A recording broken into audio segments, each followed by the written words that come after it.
week on the Concord and Merrimack Rivers. Dr. Hoberman is professor of English Studies at Fitchburg State University. His interests is Jewish American history and culture, folklore and oral history, and New England literature and culture.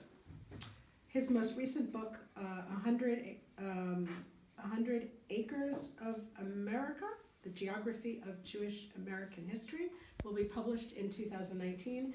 And he is also co-editing a volume on Jews in the Americas, 1776 to 1826. I'm pleased to present Michael Hoberman. Thank you.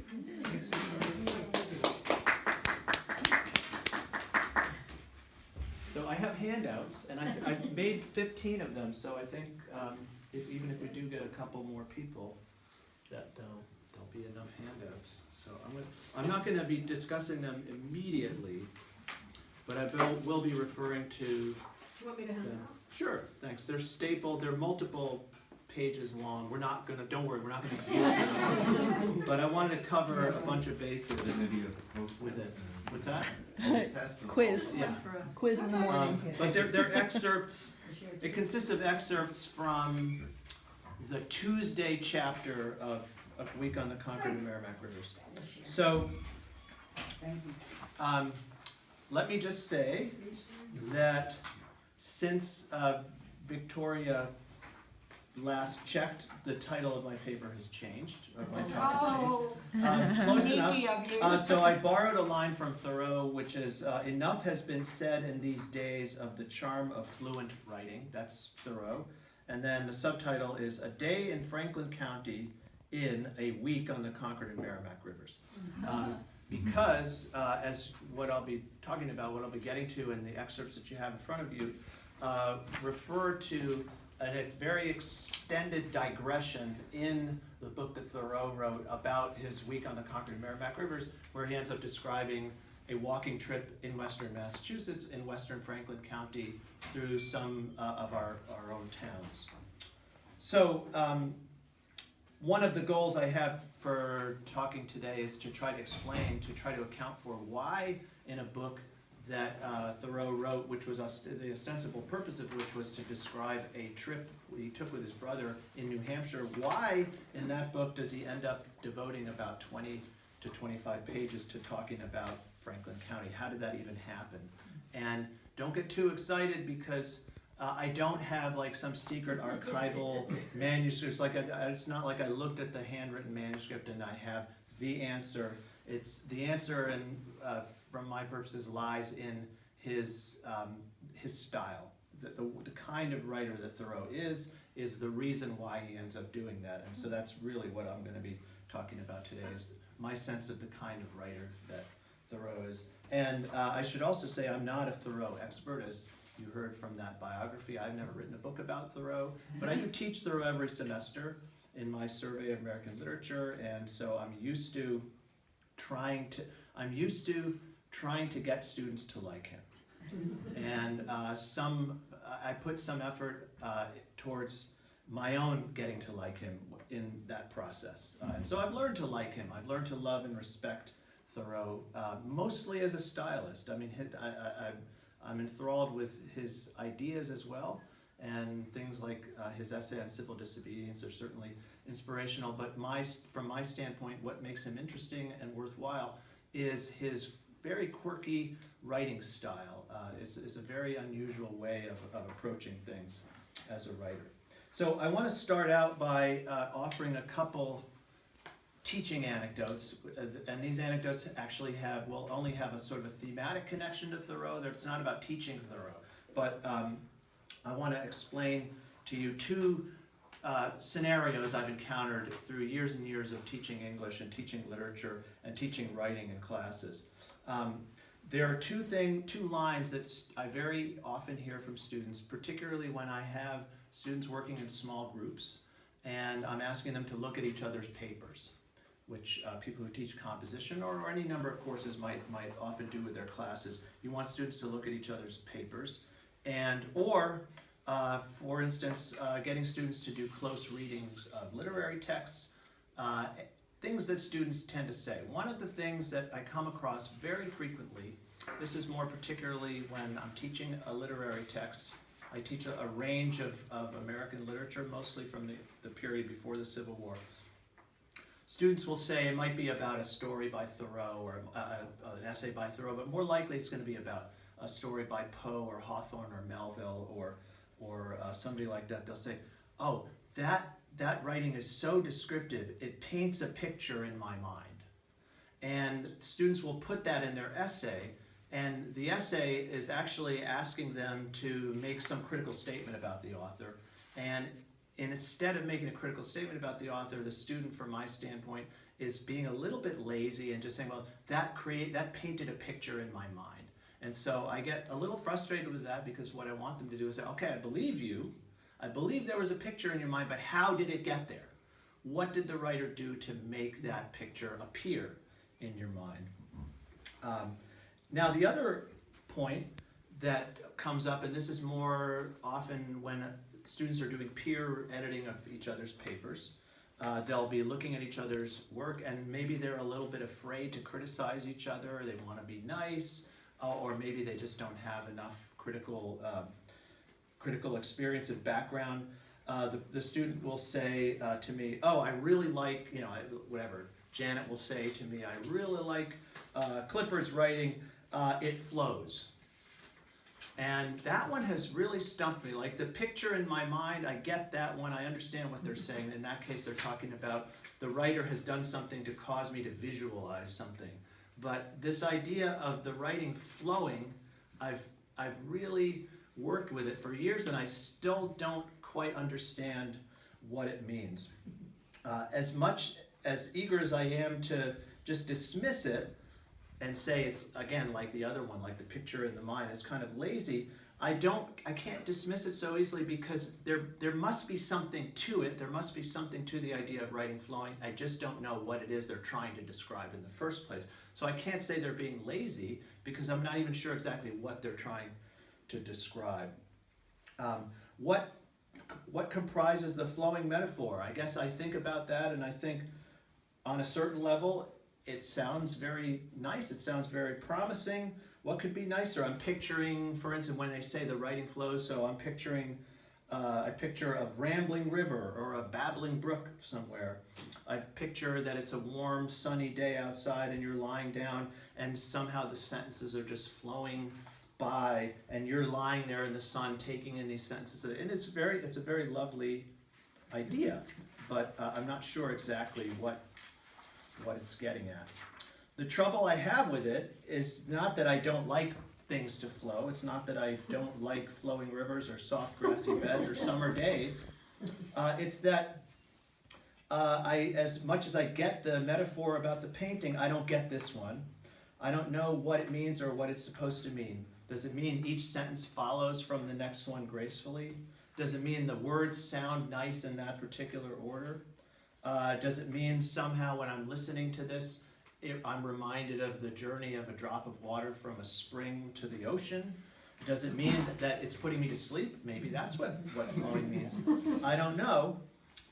So I don't approve of the metaphor because it fails to describe something concrete, but I'm not sure what it's trying to describe in the first place. All of which brings me to Thoreau, because what I want to talk about with Thoreau has to do with painting pictures in the reader's mind and flowing. So now we're brought to Thoreau.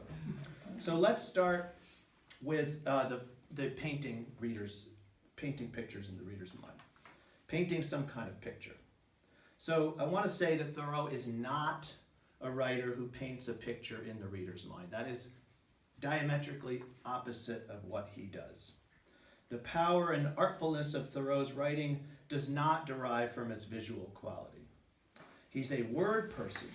He's somebody whose distinctions as a writer derive not from images that he conjures, or for that matter, not from stories that he tells, but from things that he does as a writer, his use of an inventive and demanding syntax. And I'll give you a little example, which is drawn from a t-shirt that Mike McCusker designed recently for the bike race up Mount Washington. If you go to page 222, Mount Greylock, you'll see I've underlined this.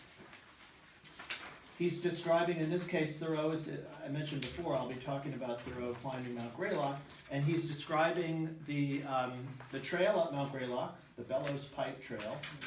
He says, "It seemed a road for the pilgrim to enter upon, who would climb to the gates of heaven."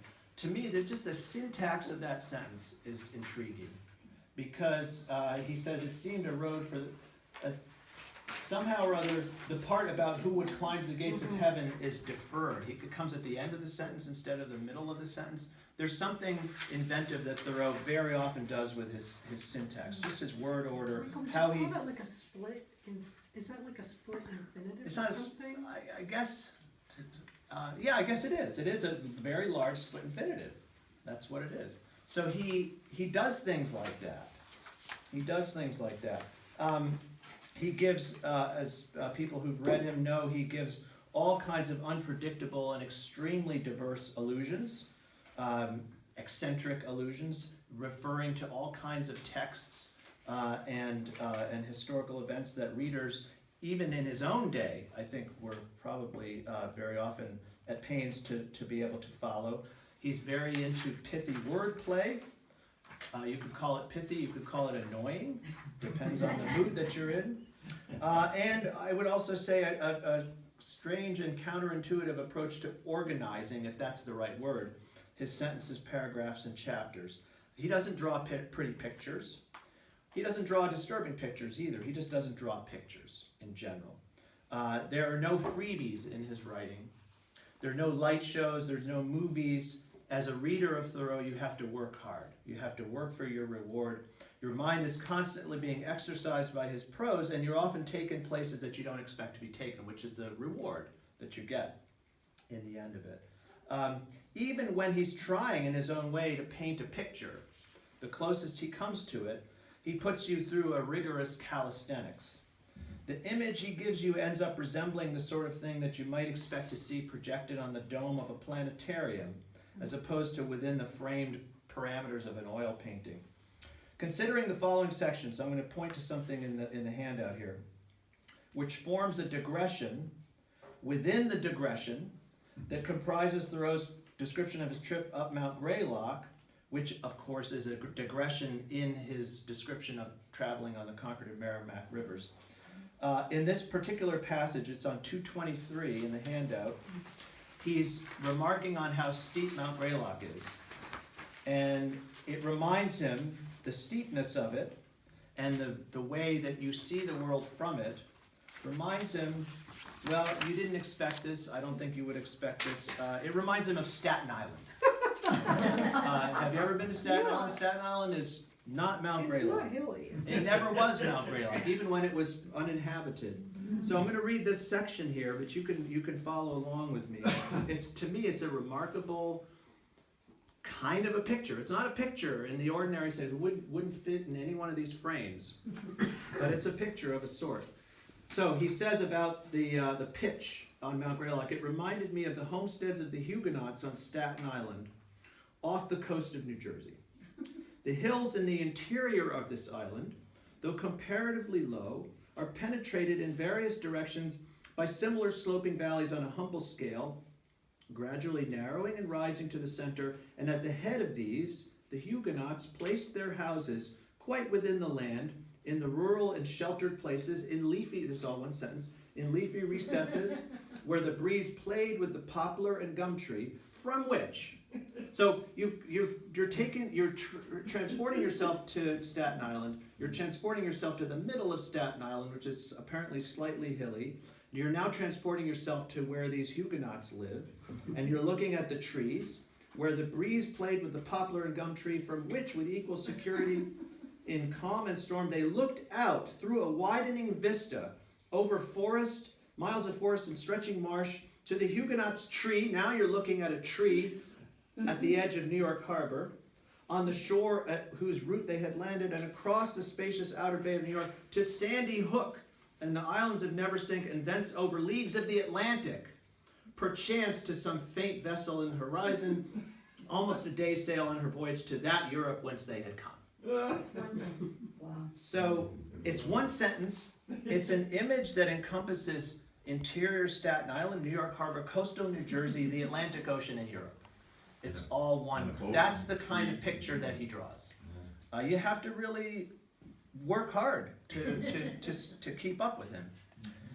In connection with this theme of avoiding pictures, or drawing simple pictures, I would point out as well that I want to say that Thoreau also devotes a lot of attention in this book, A Week on the Concord and Merrimack Rivers, to describing the enchanting effects of mist and fog. And I think that's connected to what he's saying about his attitude towards visual writing. At one point, and this is also in connection with the description of climbing Mount Greylock, he says, quote, "The most stupendous scenery ceases to be sublime when it becomes distinct, or in other words, limited, and the imagination no longer encouraged to exaggerate." He's been talking about various views of mountain vistas and his disappointment when the fog lifts, because when it's foggy, you're enchanted. When it's foggy, you can't really understand what's going on, and your imagination is put to work. As soon as the fog lifts and every feature is delineated, all of a sudden becomes a lot less interesting to him.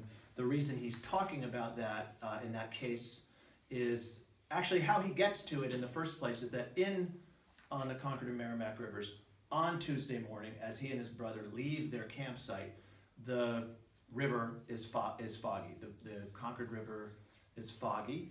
And so then he said, "Oh, that reminds me of a time when I climbed Mount Greylock." And so then he goes into a 10-page description of climbing Mount Greylock. And from the summit of Mount Greylock, when he woke up the morning after he arrived there, the mountain, as it often is, was completely bathed in fog, and he felt like he was floating on the top of an ocean. And so that's what occasioned what he says about the importance of mist to sort of maintaining a sense of mystery and imagination. But again, these are not things that lend themselves to pictures. He's not a visual writer, and if he were a visual writer, he'd be a much different writer. So that's the first comment. Painting a picture in the reader's mind? No, Thoreau does not paint a picture in the reader's mind. But this was kind of a picture, this Staten Island thing. Well,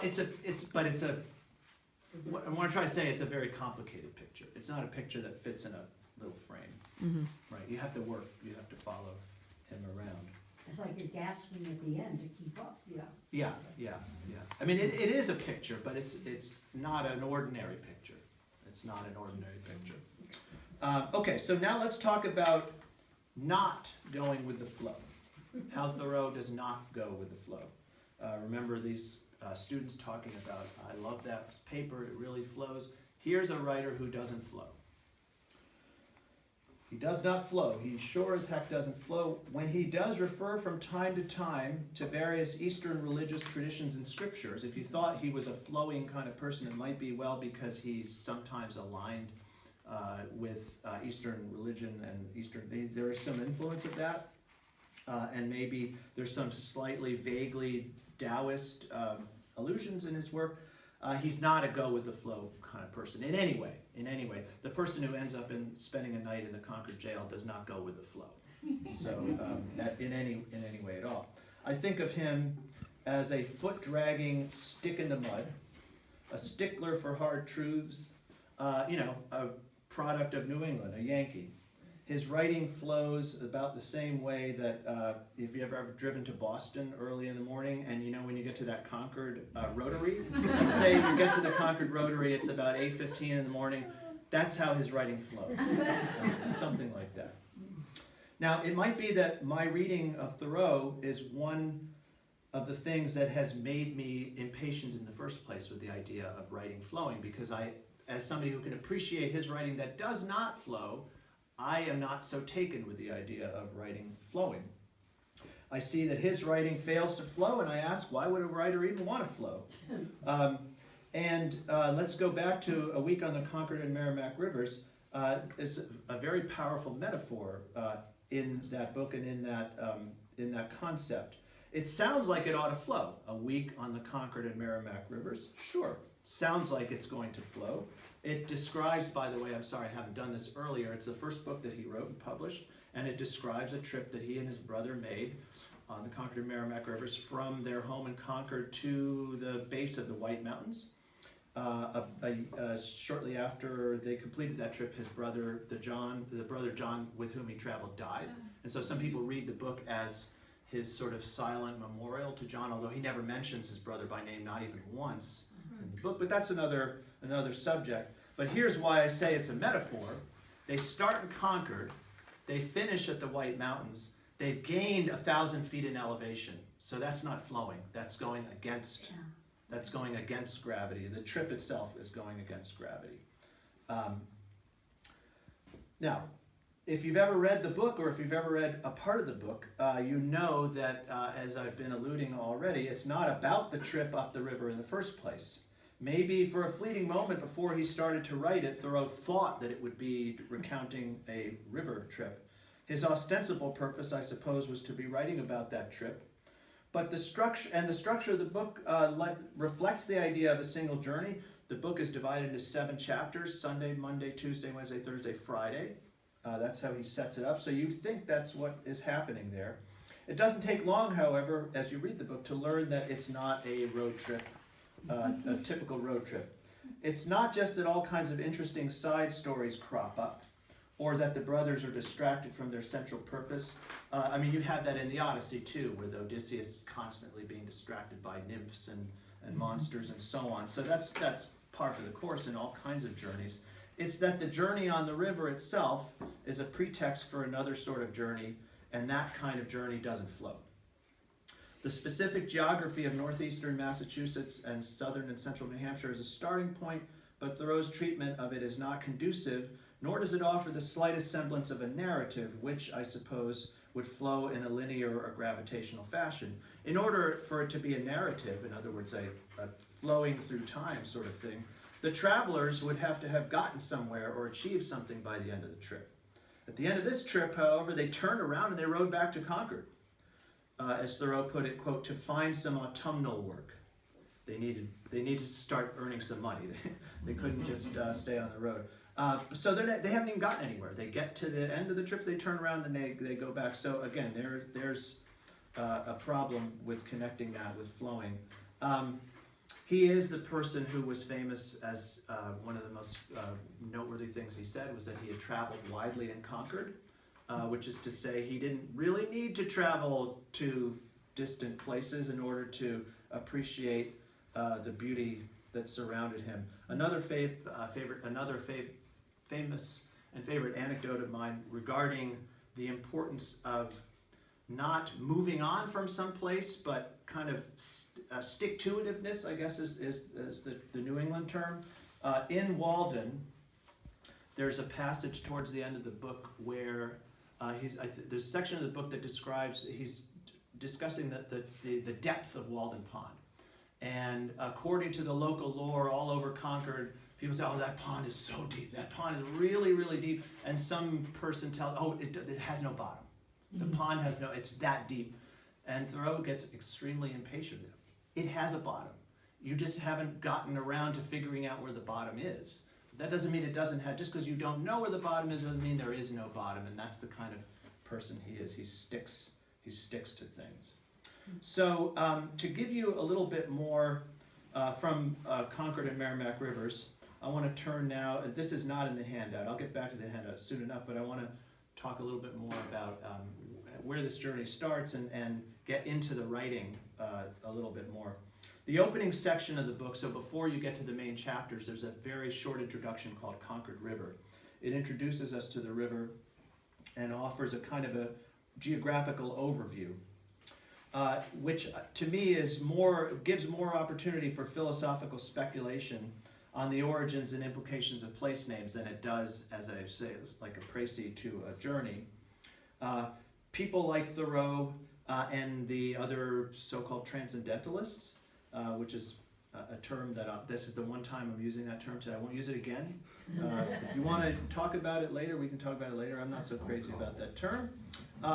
Everything that these people encountered in nature, of course, this was their fundamental teaching, whether that might be a river, a pond, a dead tree, a loon, what have you, corresponded in some way to some sort of spiritual or abstract truth.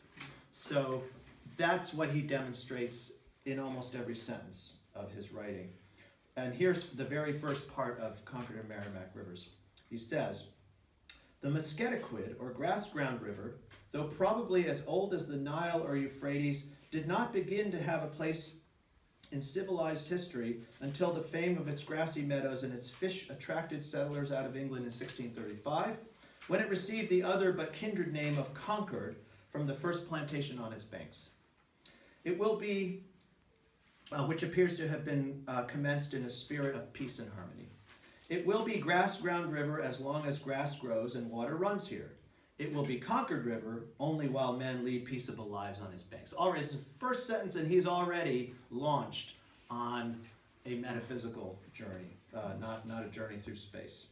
It's not just that he mentions the Nile and the Euphrates there, which, I guess you're supposed to be thinking, oh, these are the birthplaces of civilization. He does that in the same sentence that he's talked about the Concord River. He's referring to these ancient rivers. It's also noteworthy that no sooner has he begun to write than he's already reflecting on the significance of the very words he's using.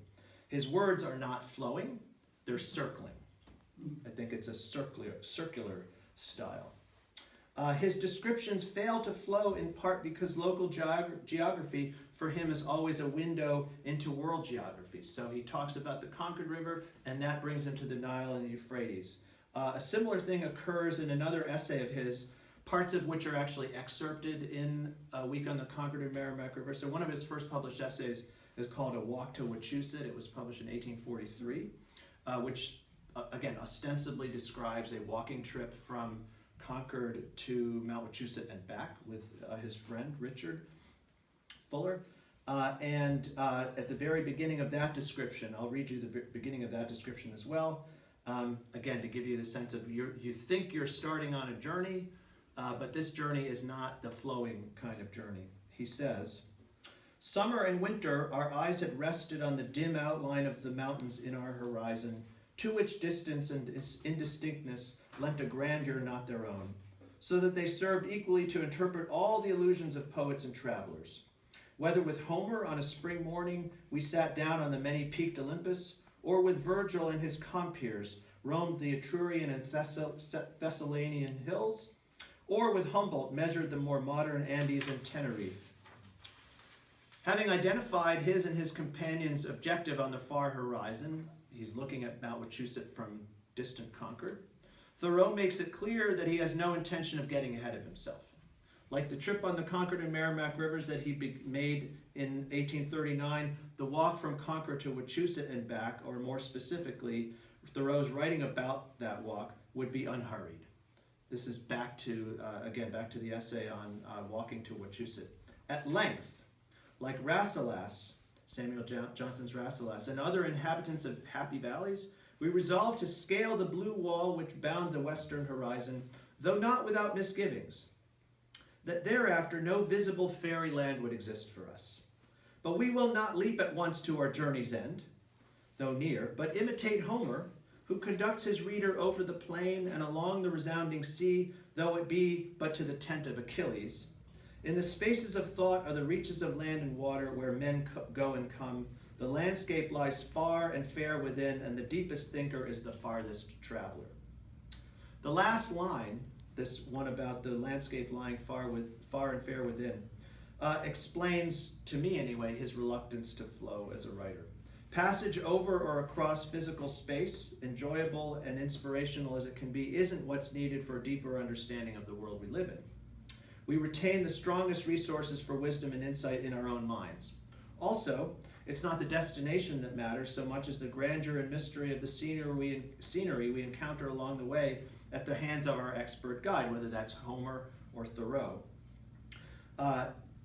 On the way to the plain, on the way to Achilles' tent, passing the plain and the resounding sea, we have to move through. It's paying attention to those things we have to pass in order to get to Achilles' tent that matter. If Thoreau's writing is anything like a river, it's the part of the river that meanders, that doubles back on itself, that develops oxbows. Shelburne Falls, right, is on an oxbow, and the part of the river that isn't in a rush to get somewhere. Moreover, it's not just what Thoreau says on this subject that is so instructive, but how he says it. I noticed how the first sentence, the one about at length like Rasselas, The first sentence, delays going anywhere. At length, he begins, we overcame our reluctance to relinquish the dream of paradise in favor of actually searching for it, knowing full well as we did so that the search was doomed anyway because the end point wouldn't be half as enchanting as the idea of the end point and of all fascinating places between us and it. The sentence isn't about walking either, it's about deciding to walk. They haven't walked anywhere, they're just getting ready to walk. When he writes about passing through and sojourning in places, which he seems to be doing very often, if you think about it, the two books that he published in his own lifetime, A Week on the Concord and Merrimack Rivers and Walden, are both named for places, right? He turns his treatment of those places into opportunities to investigate, among other topics. This is not an exhaustive list, but in A Week on the Concord and Merrimack Rivers, you have equal parts New England history, which includes the lore, history, and archaeology of the area's Native American tribes, Greek and Roman literature, botany, both local and exotic, contemporary American political and social life, the lives and practices of woodsmen, farmers, and railroad workers, Irish immigrants, zoology, of course, Hinduism, Buddhism, other Eastern religions, tools, berry picking, and fish. I want to talk about fish now. Okay, because one of the most unusual sections of A Week on the Concord and Merrimack Rivers is a description of the fish that you find on those rivers. It's a 15-page section devoted to describing, caricaturing, he actually caricatures of fish, and comparing sunfish, perch, trout, dace, which I'd never heard about before. I'm going to read you the description of dace. It's my favorite description. Among the many fish descriptions, he describes dace as, quote, commonly a silvery, soft-scaled fish of graceful, scholar-like, and classical look, like many a picture in an English book. That's what a dace looks like. Also shiners, pickerel, eels, and shad, and suckers.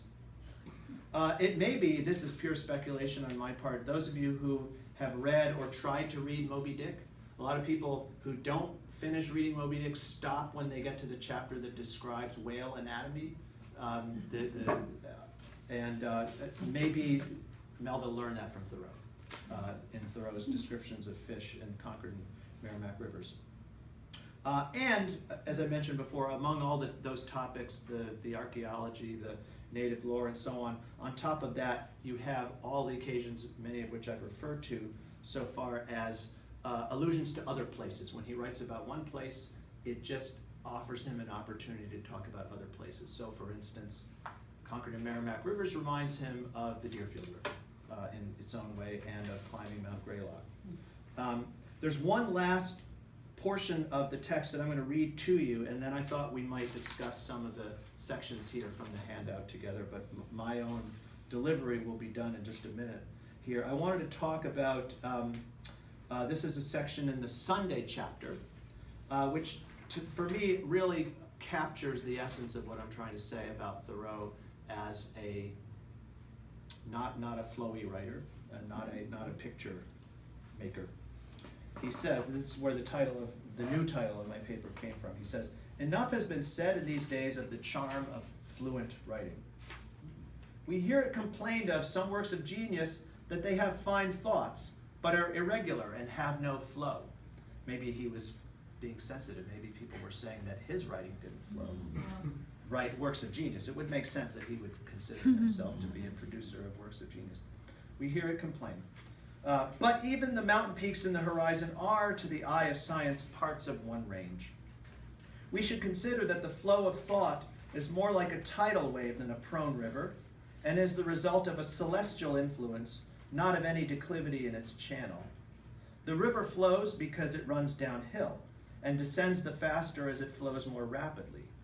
The reader who expects to flow downstream for the whole voyage may well complain of nauseating swells and choppings of the sea when his frail shorecraft gets amidst the billows of the ocean stream, which flows as much to the sun and moon as lesser streams to it. But if we should appreciate the flow that is in these books, works of genius, we must expect it to feel it rise from the page like an exhilaration and wash away our critical brains like burr millstones, flowing to higher levels above and behind ourselves. So, that's my take on Thoreau's beliefs about writing that flows and doesn't flow, and why his writing doesn't flow. But I thought there's some sections of this handout, that's why I gave it to you, that might be of interest. And for very specific personal reasons, I'm interested in the section that starts on 249, because that section, I believe, is describing the Deerfield Valley. Yes, it is describing Deerfield Valley, and it seems, from my standpoint, to be describing exactly that place, the view from East Charlemont. So if you go past the Big Indian towards Charlemont, and there's a boat pullout there and a picnic table, this is what I'm picturing Thoreau talking about in this section. So I guess I'll read this, and then I would like to just have discussion and questions. But since I'm assuming that people attending a talk, most of whom are from Buckland after all, or Ashfield, might be interested in the local connection here. Here's the part of Weekend the Concord and Merrimack Rivers that actually describes our area. Early one summer morning, I had left the shores of the Connecticut, and for the livelong day traveled up the bank of a river, which came in from the west. Now looking down on the stream, foaming and rippling through the forest a mile off from the hills over which the road led, I'm figuring that's somewhere above Bardwell's Ferry. Probably something like that. From the hills over which the road led, and now sitting on its rocky brink and dipping my feet in its rapids or bathing adventurously in mid-channel. The hills grew more and more frequent and gradually swelled into mountains as I advanced, hemming in the course of the river so that at last I could not see where it came from and was at liberty to imagine the most wonderful meanderings and descents. Again, it's similar to what he was saying about the mist. Like, he doesn't see, and so he's imagining. At noon, I slept on the grass in the shade of a maple where the river had found a broader channel than usual and was spread out shallow with frequent sandbars exposed. That's that boat pull-off. To me, in my imagination, that's where he is. In the names of the towns, I recognized some of which I had long read on teamsters' wagons that had come from far up country, quiet, uplandish towns of mountainous fame. Ashfield. I walked along musing and enchanted by rows of sugar maples through the small and uninquisitive villages. We are not uninquisitive. I don't like that. I don't like that he said that. And sometimes was pleased with the sight of a boat drawn up on a sandbar where there seemed to be no inhabitants to use it. Anyway, we could go on. He eventually, I'll just tell you what happens here. He eventually goes to Charlemont, and he needs a place to stay for the night. He's on his way to climb Mount Greylock. Although, I should say, in terms of, again, back to the flowing idea, the description of climbing Greylock precedes this in the chapter. He's already climbed Greylock, and now he's talking about his walk to get to Greylock. So there you go. In any case, he goes to Charlemont, and he needs a place to stay. He's walking along, so here, where the turn for Row comes in, he takes that right-hand turn, and then where it forks again, where you're either going to Row or towards the Hoosac Tunnel, I guess, that's where he ends up lodging for the night with a man named Rice, who he describes as one of the most rude and uncivil and primitive people he ever met, but he admires him for that. And he has a very extended description of what a rude man this was and how pleased he was to be lodged in the home of a guy who just didn't have time for small talk and took everything personally, but was, I guess was just pure id. And from Thoreau's standpoint, that was not a problem.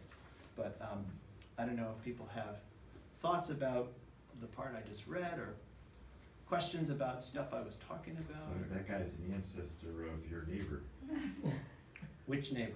Rice, Rice. Wes Yeah, Rice. Right, yeah. No, that's true. I haven't talked about Wes, about him with Wes, but yeah. Yeah, I was well, wondering that. Wow. I wonder if Wes knows about this passage. I'll I'm sure have he to does. check it out with him. Do we have any idea or information or documentation about what Thoreau thought about the art of writing, or any critique of his or appreciation of other writers and their style? Well, I think that last part I was reading, you know, where he says there's so much talk of fluent writing. Yeah. To me, that approximates what you're asking about. There are many passages in all of his works that do that. I mean, my sense is that who he admired the most were the Greeks, really. I mean, that's who he comes to time and time again, is Homer, is the Iliad and the Odyssey. But, I mean, there are other writers that he admires, and of course we know some of the contemporaries that he admired. But to be, I mean, yes, there's a lot.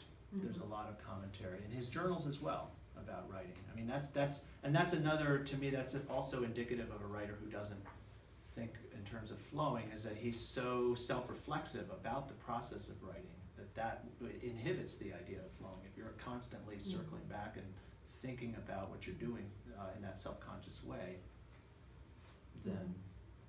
So has there been anybody in the current medical profession who, as we are quick to decide what Trump's isms are, does Thoreau have an ism, maybe ADA-ism? Not ADA, what am I, ADHD? Oh, The way he's like, bloop, bloop, bloop, bloop. yeah, I can't imagine that it would be, I don't know. I mean, he attended Harvard on a full scholarship because he mastered ancient Greek as a high school student. I don't know. I mean, people can do all kinds of things, but he did have discipline. I think his mind is just, it's not, I mean, usually when I teach Thoreau, I teach Emerson first, and I find Emerson to be a much less disciplined writer than Thoreau. I think Thoreau is actually more disciplined than Emerson is. There's always, like I was saying about the bottom of the pond, there's always a hard bottom to what Thoreau says. Emerson is flying all over them. I mean, that's my take on it. Something else I was curious about, you mentioned you read his description of dace, which I know what dace look like, so that. Do they look scholarly? Yeah, I guess I never thought of it that way. Yeah. But anyway, so I wonder, does he anthropomorphose, if there's such a word, other things besides